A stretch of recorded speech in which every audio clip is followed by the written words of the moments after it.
Hello everyone, कैसे हो आप सारे लोग। 2025 का बजट आ चुका है, तो देखते हैं कौन कौन से इंपॉर्टेंट पॉइंट हैं जो आपके एग्जाम के लिए बड़े इंपॉर्टेंट रोल प्ले करने वाले हैं। तो सारे पॉइंट्स हम देखेंगे, ठीक है।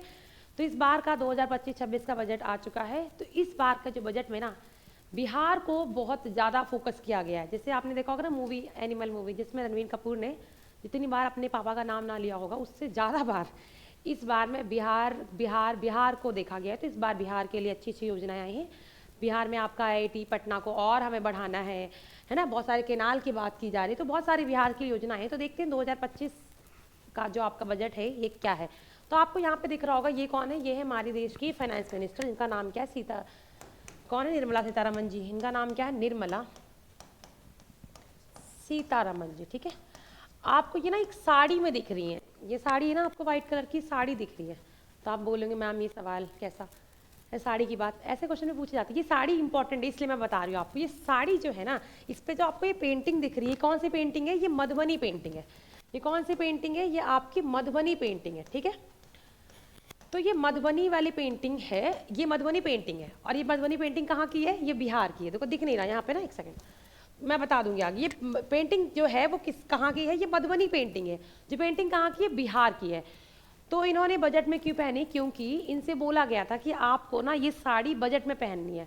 तो किसने बोला था, उनका नाम था, वो थी बिहार की दुलारी, है ना। क्या नाम था, बिहार की दुलारी। उनका नाम ही है दुलारी देवी, जिन्हें पद्मश्री मिला हुआ है। तो उन्होंने इनको ये साड़ी भेंट में दी थी, गिफ्ट में। तो इन्होंने उनको उनकी बात को माना, ट्रिब्यूट देने के लिए इन्होंने ये साड़ी बजट में पहनी। क्लियर हुआ। तो ये साड़ी इंपॉर्टेंट है। कौन सी साड़ी निर्मला सीतारमन जी ने पहनी थी बजट में, वो थी मधुबनी पेंटिंग वाली साड़ी। किसने इनको दी थी, उनका नाम था बिहार की दुलारी देवी। क्या नाम था इनका, बिहार की दुलारी देवी। क्लियर हुआ। तो ये चीज़ भी आपको याद रखना, मैं बता लिख देती हूँ यहाँ पे कि जो सीतारमन हमारी जो फाइनेंस मिनिस्टर है, फाइनेंस मिनिस्टर ने जो साड़ी पहनी थी, है ना, साड़ी कहाँ की थी, वो मधुबनी पेंटिंग की थी। कौन सी साड़ी थी, वो हमारी मधुबनी पेंटिंग की साड़ी थी। तो वो साड़ी किसने दी थी, वो दी थी बिहार की दुलारी देवी ने, ठीक है। ये नाम इंपॉर्टेंट है, क्या नाम है, दुलारी देवी। तो इन्होंने इनको ट्रिब्यूट देने के लिए ये साड़ी पहनी बजट में। क्लियर हुआ। तो ये भी इंपॉर्टेंट है, ये सवाल भी पूछे जा सकते हैं, ऐसे सवाल पूछे जाते हैं। याद रखना सवाल बहुत इंपॉर्टेंट सवाल है कि वो कौन सी साड़ी थी, वो थी मधुबनी पेंटिंग की साड़ी। किसने भेंट की थी, वो थी दुलारी देवी ने उन्हें भेंट की थी। क्लियर हुआ, समझ आ गया, ठीक है। अब देखो हम अगर बात करें थोड़ा सा हिस्टोरिकल बैकग्राउंड समझते बजट का, तो अगर हम बजट की बात करते हैं, बजट शब्द की, तो जो बजट शब्द है ना, ये हमारे कहीं पे भी पूरे संविधान में बजट शब्द मेंशन नहीं है। आप सबको पता होगा, मैंने बता भी रखा है। तो बजट शब्द मेंशन नहीं है कहीं पे भी। तो याद रखना उसकी जगह मेंशन क्या है, आर्टिकल 112 में ये बोला गया है कि, क्या बोला गया है कि भारत सरकार एक साल में एक एनुअल फाइनेंशियल स्टेटमेंट बनाएगी। क्या बनाएगी, एक एनुअल फाइनेंशियल स्टेटमेंट, या फिर बोल सकते हैं एक साल की एक रिपोर्ट बनाएगी, इसे बोलेंगे वित्तीय रिपोर्ट, है ना। ये बनाएगी आपकी कौन से आर्टिकल मेंशन है, आर्टिकल 112 मेंशन है। तो बजट शब्द का हमारे पूरे संविधान में कहीं पे भी नाम मेंशन नहीं है। क्या है, वो है जनरल भाषा में हम बोलते हैं बजट। हम लोग नहीं बोलते मम्मियाँ लोग अपने घर का बजट बना रही है, तो वो बजट जनरलाइज भाषा में बोला जाता है। पर हमारे कॉन्स्टिट्यूशन में जो शब्द मेंशन है वो ये है, एनुअल फाइनेंशियल स्टेटमेंट। क्लियर हुआ। कौन से आर्टिकल में है, आर्टिकल 112 में दिया हुआ है। कौन से आर्टिकल में, अगर यही चीज़ सेम स्टेट के लिए भी होती है, आप देखते होंगे ना, उत्तर प्रदेश स्टेट का बजट आ गया, मध्य प्रदेश स्टेट का बजट आ गया, तो सेम चीज स्टेट के लिए भी दी हुई है। वो कौन सा आर्टिकल है, ये भी देख लो, आर्टिकल 202 में। कौन से आर्टिकल मेंशन है, ये मेंशन है आपके आर्टिकल 202 में, ठीक है। अगर हम सबसे पहले बात करें, सबसे पहले जब बजट अगर पूछे पूरे वर्ल्ड में, विश्व में सबसे पहला बजट किसने पेश किया गया था, विश्व में सबसे पहला बजट अगर हम बात करें, सबसे पहला बजट को हम बोल रहे तो बजट ही लिख रहे हैं। सबसे पहला बजट कहाँ किया गया था, ये किया गया था इंग्लैंड में। कहाँ पे किया गया था, ये किया गया था इंग्लैंड में। तो ये भी आपको याद रखना है, कब किया गया था, ये किया गया था आपका इंग्लैंड में। ये भी आपको याद रखना है, ठीक है। सबसे इंपॉर्टेंट चीज, आप कब किया गया था, ये किया गया था आपका इंग्लैंड में, ठीक है। आप देखो क्या हुआ, अगर आपसे पूछे सबसे पहले भारत में, भारत का पूछे तो भारत में सबसे पहला बजट जो था, सबसे पहला बजट वो कब पेश किया गया, वो किया गया 1860 में। कब पेश किया गया, 1860 में। किसने पेश किया था, उनका नाम क्या था, उनका नाम था, बताओ, सबसे पहले जो बजट पेश किया था गया था, उनका जो नाम था, जल्दी बताओ उनका नाम क्या है। हाँ, जिप्सन, वेरी गुड। कौन नाम था, जेम्स जिम्सन, है ना, बिल्सन। क्या नाम था उनका, जेम्स बिल्सन, क्या था इनका नाम था, ठीक है। ये तो हो गया आजादी से पहले का बजट। ये क्या हो गया, आजादी से पहले का बजट। अगर मैं आपसे बोलूं आज़ादी के बाद 1947 हमारा देश आज़ाद हुआ है, तो उसके बाद इस बजट को किसने पेश किया था? उनका नाम था आर के सेठी ने, आर के चेट्टी जी ने। किसने किया था? आर के चेट्टी जी ने ये बजट को प्रस्तुत किया था। क्लियर हुआ? किसने किया था? आर के चेट्टी ने। समझ आ गया? अब हम बोले कि अब मैं आपसे ये पूछूं कि गणतंत्र भारत सबसे पहला बजट कौन सा था, कि सबसे पहले जो गणतंत्र भारत का बजट था वो कौन सा था? वो आपको याद रखना, वो जॉन मेथाई ने किसने पेश किया था? वो किया था जॉन मेथाई ने। क्लियर हुआ? अगर मैं बोलूं कि गणतंत्र का 1950 में गणतंत्र, क्या आपको पता है 1950 में क्या होता? हमारा देश में, पूरा देश में क्या कॉन्स्टिट्यूशन अप्लाई हो जाता है? तो उसके बाद गणतंत्र भारत का पहला बजट कौन सा था? भारत का पहला बजट 1960 में, 1950 में किया गया। किसने किया? ये किया जॉन मेथाई ने। किसने किया था? ये किया था आपका जॉन मेथाई ने। किसने किया था? ये किया था जॉन मेथाई ने। तो ये भी आपको याद है, किसने किया था? ये किया था आपके जॉन मेथाई ने। क्लियर हुआ? किसने किया था? ये किया था आपके जॉन मेथाई ने। अगर अभी तक देखा जाए सर्वाधिक बजट किसने पेश किया है? अभी तक अगर हम देखें तो जो सर्वाधिक बजट है वो किसने पेश किया है? सर्वाधिक बजट जो पेश किया गया है वो किया गया है मोरारजी देसाई के द्वारा। किसके द्वारा किया गया है? मोरारजी देसाई के द्वारा। क्लियर हुआ? मोरारजी देसाई के द्वारा किया गया है। कितने बार किया है? इन्होंने किया है 10 बार। कितने बार किया? इन्होंने किया है 10 बार बजट। क्लियर हुआ? बट लगातार जो बजट पेश किया गया है निर्मला सीतारमण के द्वारा, वो कितने बार है? वो 8वीं बार। पर अगर हम लगातार बात करें, लगातार, तो किसने किया है? वो किया है 8 बार निर्मला सीतारमण जी। ये इस बार कौन सा बजट नंबर था? ये था इनका 8वां, निर्मला सीतारमण जी ने। इस बार का जो बजट जो कौन था वो था इनका 8वां बजट। ठीक है, कितना ये कौन सा हो जाएगा? ये हो जाएगा इनका 8वीं बार। सबसे पहली महिला जिन्होंने बजट को प्रस्तुत किया था, सबसे पहली महिला अगर हम बात करें सबसे पहली महिला की, सबसे पहली महिला तो वो कौन सी थी? वो थी आपकी इंदिरा गांधी जी। कौन थी? वो याद रखना, वो इंदिरा गांधी थी। वो इंदिरा गांधी ही पहली महिला थी जिन्होंने फाइनेंस बजट को प्रस्तुत किया था। पहली महिला इंदिरा गांधी। याद रखना, ये आपकी एक प्रधानमंत्री के साथ साथ फाइनेंस मिनिस्ट्री भी थी इंदिरा गांधी जी। क्लियर हुआ? ये कौन थी?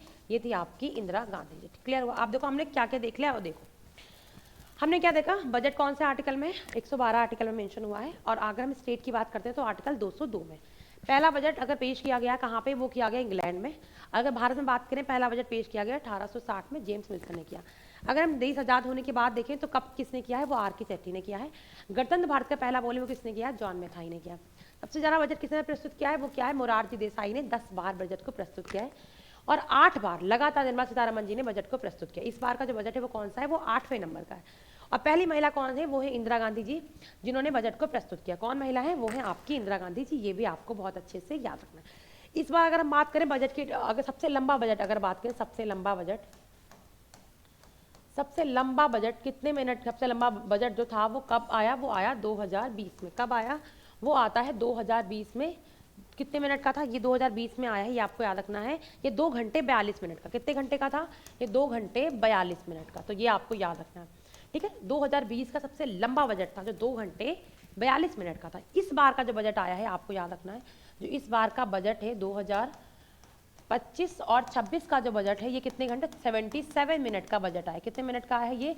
77 का। तो ये भी आपको याद रखना है। कितने मिनट का बजट है ये है आपका 77 मिनट का, ये आपका बजट है। क्लियर हुआ? समझ आया? आप देखो, अब हम देखते हैं कि पॉइंट्स पे, अब हम देखते हैं 2025 और 26 का जो बजट है इसमें कौन कौन से इंपॉर्टेंट पॉइंट्स हैं जो हमारे लिए बड़े जरूरी हैं। ठीक है, पहला पॉइंट, इन्होंने 6 पिलर्स पे फोकस किया। क्या किया इन्होंने 6 पिलर्स मतलब 6 स्तंभ पे फोकस किया है। वो 6 स्तंभ कौन से? देखो इन्होंने क्या किया, इन्होंने 6 स्तंभ पे फोकस किया। वो देखो 6 स्तंभ कौन कौन से हम देखते हैं। पहला इन्होंने टैक्स पे फोकस किया है, टैक्स स्लैब को इन्होंने इस बार कम किया। दूसरा इन्होंने किस पे किया है? शक्ति, पावर पे किया। ठीक है, तीसरा इन्होंने कीवर्ड से याद रखते, तीसरा इन्होंने किया है अर्बन पे, क्या हमें क्या करना, हमें अर्बन डेवलपमेंट करना। चौथा इन्होंने किया है माइनिंग पे। किस पे किया इन्होंने? चौथा इन्होंने जो किया है वो आपका माइनिंग पे किया। ठीक है, पांचवा इन्होंने किया है फाइनेंशियल सर्विसेज पे। पांचवा किस पे किया है? पांचवा इन्होंने किया है फाइनेंशियल सर्विस पे। किस पे किया इन्होंने? फाइनेंशियल सर्विस पे। और जो छठा इन्होंने किया है वो किया है रेगुलेटरी रिफॉर्म पे। किस पे किया है? रेगुलेटरी रिफॉर्म पे। क्लियर हुआ? तो इन्होंने 6 पिलर्स पे काम किया। इस बार का जो बजट है वो पूरे 6 पिलर्स पे काम कर रहा है। पहला पिलर कौन सा है कि हमें क्या करना है? हमें टैक्स को कम करना है। टैक्स कम होगा क्योंकि मेन जो बजट का फोकस है वो किस पे था, कंजम्पशन को बढ़ाना, तो इन्होंने टैक्स को कम कर दिया है। टैक्स कम होगा तो लोगों पर पैसा ज़्यादा बचेगा, वो चीज़ों को खरीदेंगे। देखो ये बात है, मान लो मेरे पास 50,000 रुपये मैं सैलरी पा रही हूँ, 60,000 पा रही हूँ, तो अगर मैं टैक्स का 10,000 दे रही हूँ, बचे कितने 40,000 रुपये, तो मैं कंजम्पशन को कम कर दूंगी अपना, क्योंकि मुझे सेविंग भी करनी है। अब मेरा टैक्स कम हो जाए तो मैं क्या करूँगी, उसी पैसे को कंज्यूम करूँगी, है ना, मैं सामान खरीद के लाऊंगी कुछ ना कुछ, मैं साड़ी लूंगी, सूट लूंगी, तो क्या होगा, कंजम्पशन इंक्रीज होगा। जब कंजम्पशन इंक्रीज होगा तो क्या होगा, मैन्युफैक्चर जो है वो उनका भी प्रोडक्शन इंक्रीज होगा। प्रोडक्शन इंक्रीज होगा तो क्या होगा, आपकी इकॉनमी ग्रोथ करेगी। तो पूरा का पूरा जो बजट है ना वो किस पे बेस्ड था, वो कंजम्पशन को इंक्रीज करने पे, किस पे था कि हमें क्या करना है, हमें कैसे भी करके अपने कंजम्पशन को बढ़ाना है। क्या करना है, हमें कंजम्पशन को इंक्रीज करना है, ठीक है। जितना ज़्यादा कंजम्पशन इंक्रीज होगा उतनी ज़्यादा हमारी इकॉनमी क्या करेगी, ग्रोथ करेगी। तो हमें इसको बढ़ाने के लिए हमें अगर टैक्स को कम करना पड़ेगा तो हम टैक्स कम करेंगे। बात वही है, आप कान इधर से पकड़ो चाहे इधर से पकड़ो, जाने आपके पैसे हैं।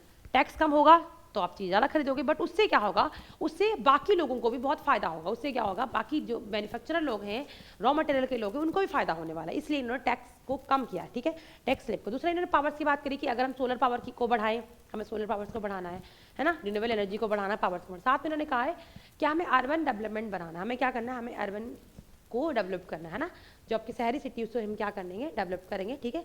माइनिंग बढ़ाना है, माइनिंग को हमें डेवलप करना है, फाइनेंशियल सर्विस को बढ़ाना है, साथ में हमें रेगुलेटरी रिफॉर्म्स भी करने। क्लियर हुआ। तो इन्होंने 6 बिहार, मैंने अभी 6 पिलर्स पे काम किया। मैंने अभी बोला था आपसे कि इस बार बिहार पे बड़ा फोकस किया गया है, बिहार पे।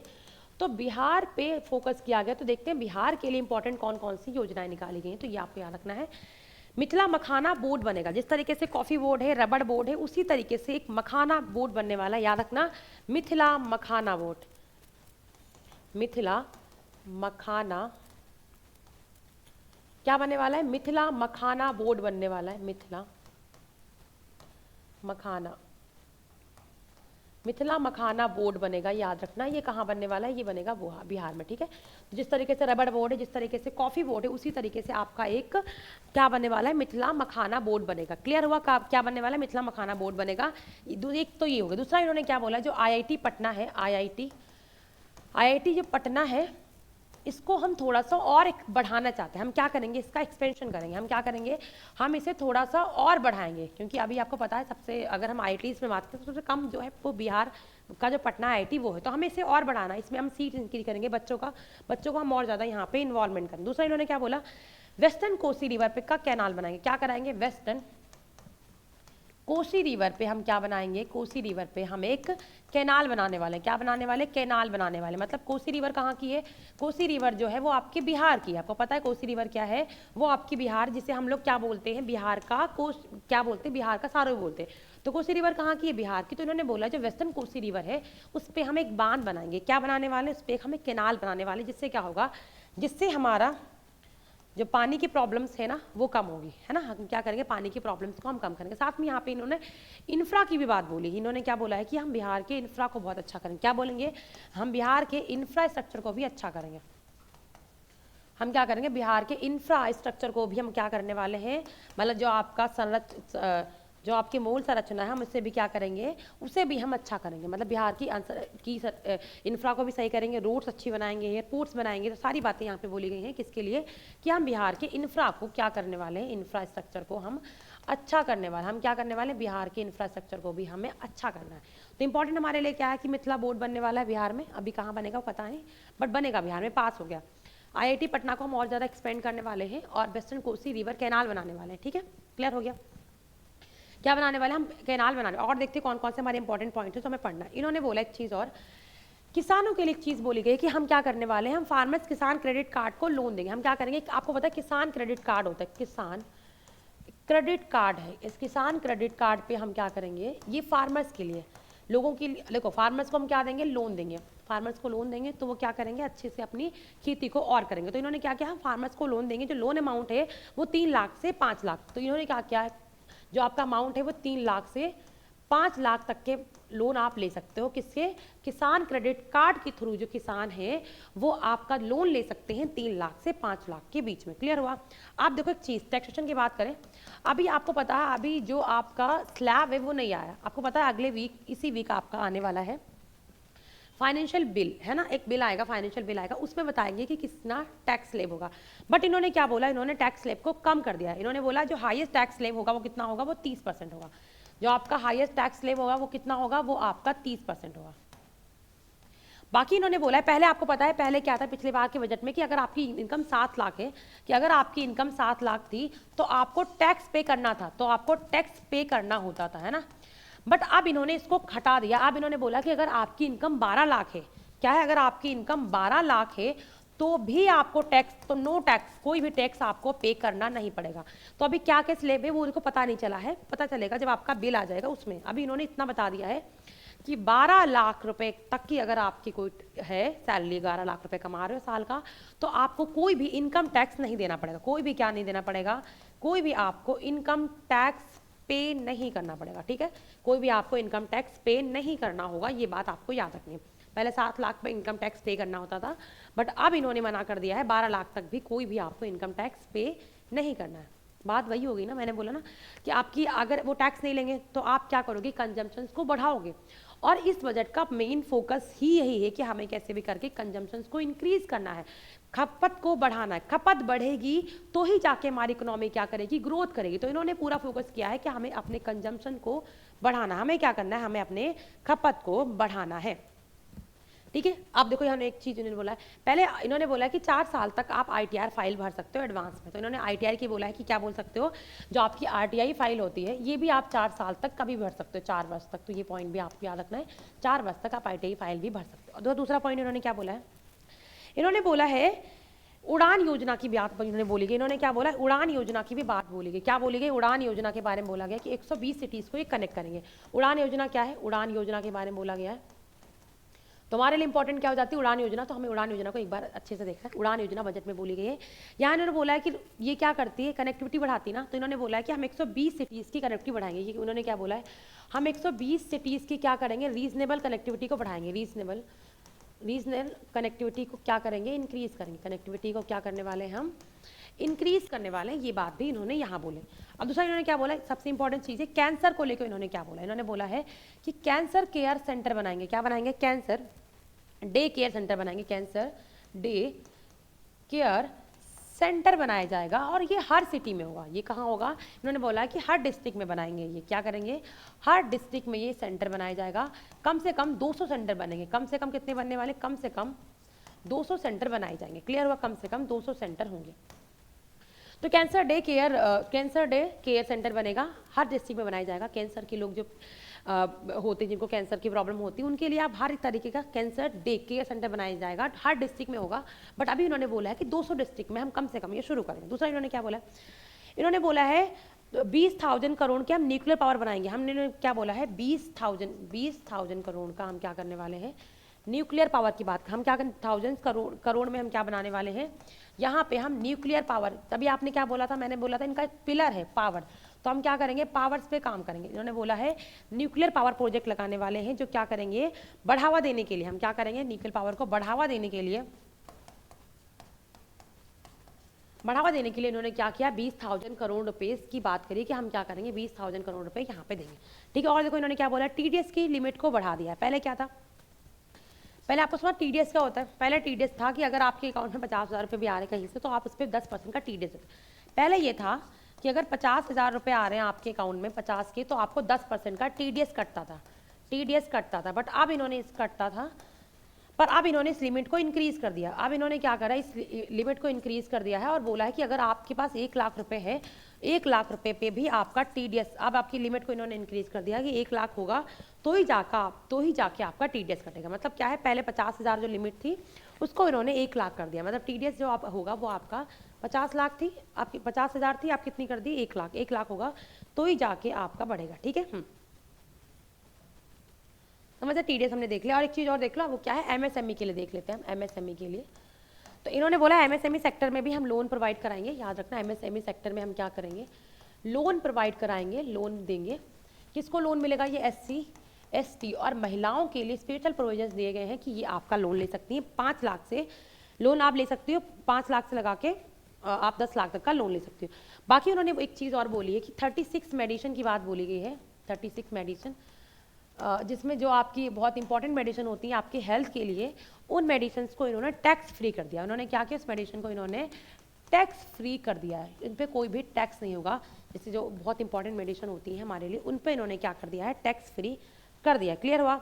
अगर आप डेयरी का काम कर रहे हैं, मतलब अगर आपके पास जानवर है, मछली पालन है, भैंस पालन है, गाय पालन है या दूध बेच रहे हो, तो अगर आपके पास डेयरी प्रोजेक्ट है, अगर आप डेयरी का काम कर रहे हो, डेयरी प्रोजेक्ट है, तो आप क्या कर सकते हो, इसके लिए आप सरकार से 5 लाख रुपए का लोन ले सकते हो। आप क्या कर सकते हो, सरकार से 5 लाख रुपए का लोन ले सकते हो। 5 लाख का क्या ले सकते हो, सरकार से लोन ले सकते हो। क्लियर हो? 5 लाख का क्या कर सकते हो, सरकार से लोन ले सकते हो। ठीक है। दूसरा इन्होंने क्या बोला है, जो हमारे IITs है ना, IITs जो है उनमें हम सीट्स को इंक्रीज़ करेंगे। सीट्स को हम क्या करेंगे, नंबर ऑफ सीट्स को क्या करने वाले हैं, इंक्रीज़ करने वाले हैं। जिससे क्या हो, जिससे बच्चों का और भी ज़्यादा इनरोलमेंट बढ़े। जिससे क्या हो, बच्चों का क्या हो, और भी ज़्यादा इनरोलमेंट बढ़े।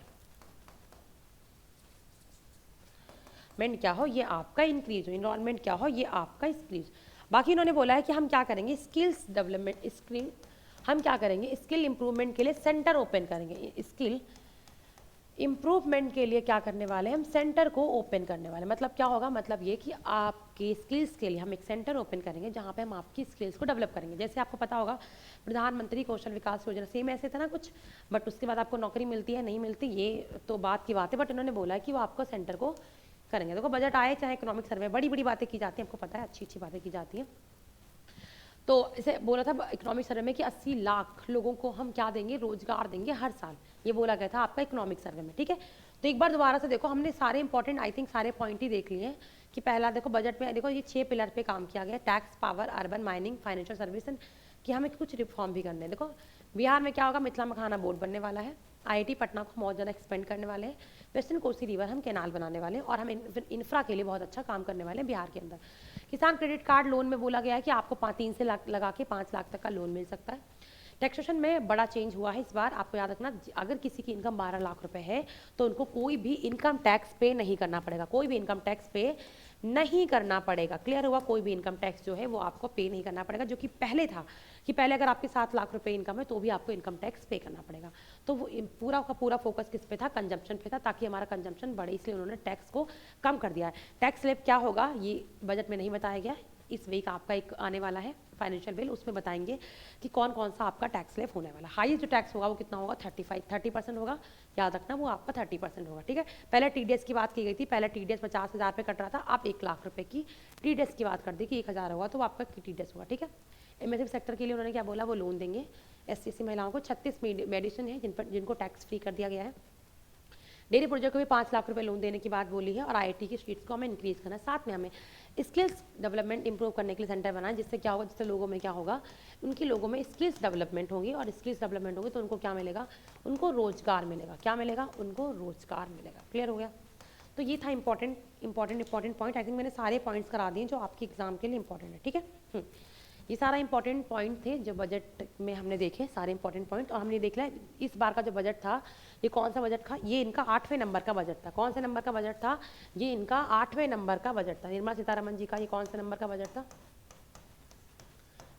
सीतारमन जी का ये 8वें नंबर का बजट था। क्लियर हुआ? कौन से नंबर का बजट था, ये 8वें नंबर का बजट था। ठीक है। ये भी आपको याद रखना, ये मैंने आपको स्टार्टिंग बताया। ये साड़ी भी इंपॉर्टेंट याद रखना कि मधुबनी की साड़ी किसने ट्रिब्यूट किया था, दुलारी देवी ने ट्रिब्यूट पे इन्होंने साड़ी पहनी थी। ठीक है, देने के लिए। ठीक है। बाकी हमने देख लिया पहला बजट कब आया, लास्ट बजट कब आया, और सबसे लंबा बजट कौन सा था, ये भी देखा। इस बार के बजट की टाइमिंग कितनी थी, 77 मिनट की, ये आपकी टाइमिंग थी। ठीक है, समझ आ गया? तो इस बार उन्होंने किस पे फोकस किया, पूरा का पूरा कंजम्पशन में फोकस किया गया है। हमें क्या करना है, हमें अपने कंजम्पशन को इंक्रीज करनी है। ठीक है, हमें क्या करना है, हमें अपनी खपत को इंक्रीज करना है, जिससे हमारी इकोनॉमिक जो होगी वो आपकी ग्रोथ करेगी। ठीक है, आई थिंक मैंने सारे पॉइंट बता दिए जो आपकी एग्जाम के लिए इंपॉर्टेंट है। ठीक है, हमें पूरा डिटेल नहीं पढ़ना है क्योंकि बजट तो बड़ा लंबा आता है, अच्छी अच्छी बातें होती हैं, जो हमारे काम की चीज़ें थी वो हमने यहाँ पे पढ़ लिया। ठीक है, चलो इस बार का बजट हो गया हमारा। और बता दो, किसी को कुछ पूछना है? नहीं ना, बजट कंप्लीट कर लिया। बस ध्यान रखना कंजम्पशन पे फोकस किया और ये पिलर्स के नाम याद रखना। ठीक है, चलो आज की क्लास को यहीं पे एंड करते हैं। आप लोग अपना बहुत अच्छे से ख्याल रखो। Bye bye, take care.